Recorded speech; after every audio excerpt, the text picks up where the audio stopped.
Video देखने वालों को नमस्ते। तो आज हम बात करेंगे एसआईपी के बारे में। तो काफ़ी लोगों को शिकायत होती है कि वो कई सालों से 3 साल 5 साल 6 साल से लगातार एसआईपी कर रहे हैं पर उनको रिटर्न अच्छे नहीं मिल रहे हैं। कईयों की जो एसआईपी की आज की डेट की वैल्यू है वो वहीं की वहीं है, कुछ नेगेटिव में भी है और जो पॉजिटिव में है वो भी बड़े मामूली से प्रॉफिट में है। तो क्यों जो है एसआईपी से रिटर्न नहीं बन रहे हैं और क्या हम कर सकते हैं कि उसको अच्छे रिटर्न्स में तब्दील किया जा सके। तो रिपोर्ट क्या कहती है? तो रिपोर्ट कहती है कि 5 साल के पीरियड में देखा जाए तो एसआईपी इक्विटी म्यूचुअल फंड में आपको एफडी जैसे रिटर्न भी नहीं दे पाई है। तो ये रिपोर्ट जो है टाइम्स ऑफ इंडिया में आई थी और इकोनॉमिक टाइम्स में भी आ चुकी है कि एफडी के रिटर्न भी आपको 5 साल में नहीं मिले हैं इक्विटी म्यूचुअल फंड से। तो भले ही म्यूचुअल फंड इंडस्ट्री ज़बरदस्त एडवर्टाइजमेंट करती है, धोनी हो या सचिन तेंदुलकर जैसे लोगों को रखती है और वो कहते हैं टीवी पे आके कि म्यूचुअल फंड सही है, एसआईपी सही है, पर रिजल्ट तो कुछ आ ही नहीं रहे हैं वैसे। तो रिजल्ट क्यों नहीं आते, पहले उसके कारण को हम जानते हैं, उसको समझते हैं। तो ये मैंने चार्ट लिया हुआ है निफ्टी का। तो ये निफ्टी का चार्ट है 2017 से लेके अब तक का, यानी कि ये पिछले 3 साल का चार्ट है। इस चार्ट को हम समझेंगे और इससे आप समझ जाएंगे कि क्यों जो है एसआईपी से प्रॉफिट नहीं बनता। तो किसी व्यक्ति ने अगर 2017 में अपनी एसआईपी शुरू की, तो यहाँ अगर जैसे जनवरी का महीना है तो इसके बाद उसकी फरवरी में गई होगी हायर प्राइस पे, फिर मार्च में गई होगी हायर प्राइस पे, इसी तरह से अप्रैल मई जून जुलाई अगस्त सितंबर अक्टूबर तक, यानी यहाँ तक के पीरियड को अगर हम देखें, इस पूरे पीरियड के दौरान जो उसका इन्वेस्टमेंट हुआ है वो हायर प्राइस पर ही हुआ है। यानी इस दौरान उसको यूनिट मिली है कम, प्राइस उसने दिया है ज़्यादा। अब ये एक ड्रॉबैक एसआईपी का हो जाता है कि आप अगर बाज़ार में हमेशा इन्वेस्टमेंट कर रहे हैं, हर महीने कर रहे हैं, तो बाज़ार अगर ऊपर जाता जा रहा है तो आपका इन्वेस्टमेंट हाई प्राइस पे ही हो रहा है और आपका जो एवरेज कॉस्ट है ख़रीदारी का वो लगातार बढ़ता जा रहा होता है। तो यहाँ देखिए इस पूरे 1 साल लगभग बाज़ार ऊपर रहता है, फिर कुछ महीने के लिए यहाँ पे करीब 2 महीने का पीरियड आता है, तो ये 2 महीने के पीरियड में यहाँ पे कुछ गिरावट होती है। पर ये गिरावट भी इतनी नहीं थी कि आपके पिछले बाइंग के को एवरेज कर ले। तो म्यूचुअल फंड इंडस्ट्री एसआईपी को प्रमोट करते समय ये कहती है कि इससे आपकी एवरेजिंग होती रहती है। बाज़ार गिर रहा होता है तो आप ज़्यादा खरीद लेते हैं, ऊपर होता है तो आप कम खरीदते हैं, तो आपकी एवरेजिंग होती है। पर एक्चुअल में एवरेजिंग नहीं होती है, ये एक गलत बात जो है, धारणा जो है वो फैलाई जाती है। तो यहाँ आपने देखा 2017 से 18 तक बाज़ार मोस्ट ऑफ द टाइम जो है ऊपर रहा है, 12 महीने में से 10 महीने ऊपर रहा, तो आपने 10 महीने ऊपर के भाव पे खरीदारी की और सिर्फ 2 महीने आपको मिले जहाँ पे आपने कुछ नीचे के भाव पे खरीदारी की। फिर अगेन बाज़ार ऊपर रहता है और क्या होता है कि यहाँ फिर आपकी बाइंग जो है वो ऊंचे भाव पर हुई। फिर यहाँ बाज़ार नीचे गिरता है, पर ये नीचे गिरने का पीरियड अगेन बड़ा छोटा होता है, तो यहाँ पे भी आपको 2 महीने मिलते हैं, एक दो, तो उसमें आप जो है अपना कुछ एवरेज करते हैं। फिर बाज़ार ओवरऑल जो है एक दायरे में रहता है अगले 2 साल तक और यहाँ पे रहता है। फिर यहाँ बड़ी गिरावट होती है, जब लॉकडाउन लागू हुआ एक बड़ी गिरावट हुई और ये बड़ी गिरावट का लेकिन अगर हम पीरियड देखें कि बाज़ार 8,000 से नीचे कब तक रहा, तो 1 महीने भी नहीं रहा। बाज़ार 9 महीने 9,000 के लेवल से निफ्टी नीचे कितना रहा, तो वो भी 1 महीने ही नहीं रहा। तो यहाँ पर आपको सिर्फ 2 महीने मिले, सिर्फ 2 महीने, जहाँ पे आप बहुत ही भारी डिस्काउंट पर अपना इन्वेस्टमेंट कर सकते, सिर्फ 2 महीने।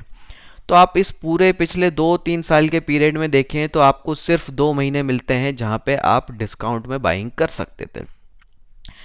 अब आपकी सिर्फ हर महीने एसआईपी कट रही है, तो 2 महीने में कौन सी एवरेजिंग आपकी हो जाएगी? आपकी कोई खास एवरेजिंग नहीं होगी, ना ही आपका कोई स्पेशल कंपाउंडिंग होगा, क्योंकि बाजार ने आपको सिर्फ 2 महीने का टाइम दिया और उसके बाद जो है वो तुरंत ऊपर आ गया और अपने अभी जो है लाइफ टाइम हाई पे चल रहा है।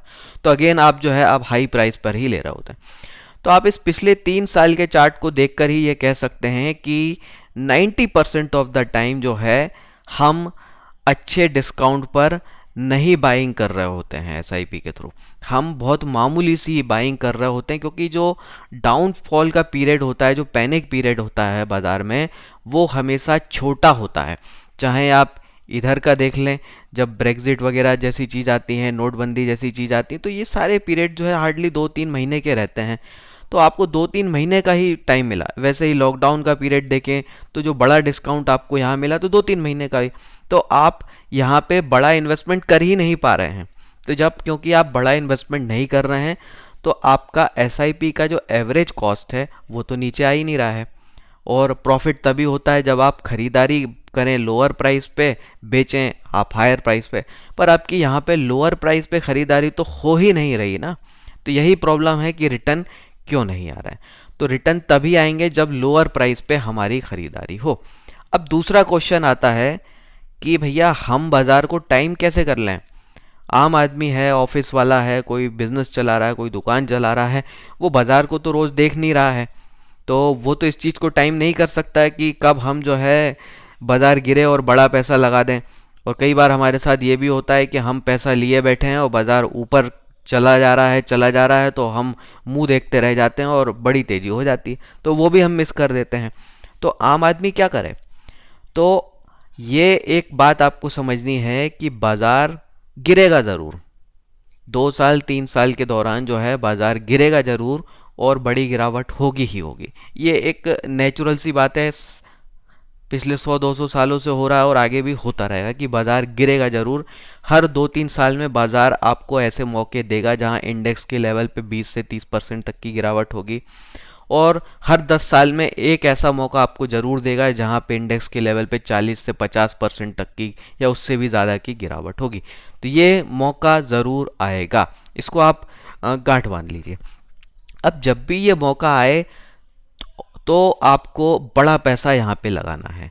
बड़ा पैसा आप लगा पाएंगे तो ही आपके रिटर्न जो है म्यूचुअल फंड से हाई होंगे, और ये काम 99% लोग नहीं कर पाते हैं।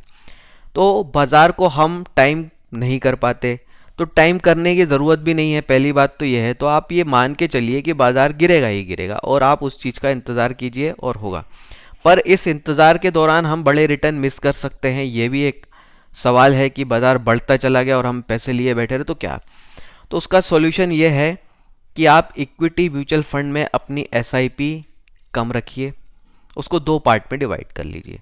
जैसे अगर आपको 5,000 महीने की जैसे सपोज करें आपको करनी है एसआईपी, तो जो मैं अपने क्लाइंट्स को सजेस्ट करता हूँ वो मैं बता रहा हूँ कि अगर कोई बोलता है मेरे से कि मुझे 5,000 पर मंथ की एसआईपी करनी इक्विटी फंड में, तो मैं उसको बोलता हूँ कि 5 की मत करो, आप 3 की करो। 3 की करो और बाकी 2 जो हैं उसकी एसआईपी कहाँ कर दो, किसी डेब्ट फंड में या किसी लिक्विड फंड में, यहाँ पे कर दो। तो डेब्ट फंड जो है आपको एफडी के रिटर्न देते हैं, तो 8% के करीब जो है लेके चलें आज की प्रेजेंट सिचुएशन में, 8-7% से लेके 8%। तो आपका एक पार्ट जो है, जो 2,000 रुपये वाला पार्ट है, वो लगातार आपका इन्वेस्टमेंट हो रहा है उसका, और 8% के हिसाब से वो कंपाउंड हो रहा होगा। और बाकी का जो पार्ट है वो 3,000 जो है आपके वो इधर है। तो यहाँ पे क्या होगा, एक तो आप मिस नहीं करेंगे कि अगर बाज़ार में तेज़ी चलती जा रही है तो हम बड़ा जो हमारा इन्वेस्टमेंट अपॉर्चुनिटी मिस हो रही है वो इससे नहीं होगी। और जब बाज़ार 2-3 साल में आपको एक बड़ा मौका देगा कि यहाँ बाज़ार में बड़ी गिरावट हुई है, तो आप क्या करिए, इस डेप्ट वाले पैसे से लमसम इन्वेस्टमेंट कर दीजिए इक्विटी वाले फंड में। तो आपका क्या हो जाएगा, एक बढ़िया सी आपकी एवरेजिंग हो जाएगी, लोअर कॉस्ट पे आपकी बहुत बड़ी बाइंग हो जाएगी, और फिर जो है लॉन्ग टर्म में आपके रिटर्न बहुत शानदार होंगे। तो ये चीज़ जो है, ये स्ट्रेटेजी मैं फॉलो करता हूँ अपनी फैमिली के लिए भी, अपनी क्लाइंट के लिए भी, और इससे जो है मैं सेम म्यूचुअल फंड से जो है 5% से ऊपर के रिटर्न जो है बना लेता हूँ इसी स्ट्रेटेजी को फॉलो करते हुए। तो आप भी इसको कर सकते हैं कि आप अपना इक्विटी वाला पार्ट थोड़ा छोटा रखिए, डेब्ट वाला पार्ट को में कुछ पोर्शन ज़रूर कीजिए, और जब भी बाज़ार आपको गिरावट दे, अच्छी गिरावट, तो डेब्ट वाले पार्ट के हिस्से को इक्विटी में मूव कर दीजिए, तो आप लोअर प्राइस पे ताकि खरीद सकें, और ओवरऑल इससे आपके रिटर्न बहुत बढ़िया हो जाएंगे। तो इस स्ट्रेटेजी को आप फॉलो कर सकते हैं, रिजल्ट आपको अच्छे मिलेंगे। मैं कई सालों से कर रहा हूँ अपने लिए, अपने क्लाइंट्स के लिए, तो मुझे मिलते रहे हैं रिजल्ट अच्छे। तो आप इस पर अपनी कमेंट्स रखिए, कोई क्वेश्चन हो तो पूछिए, फिर मिलेंगे। जय हिंद।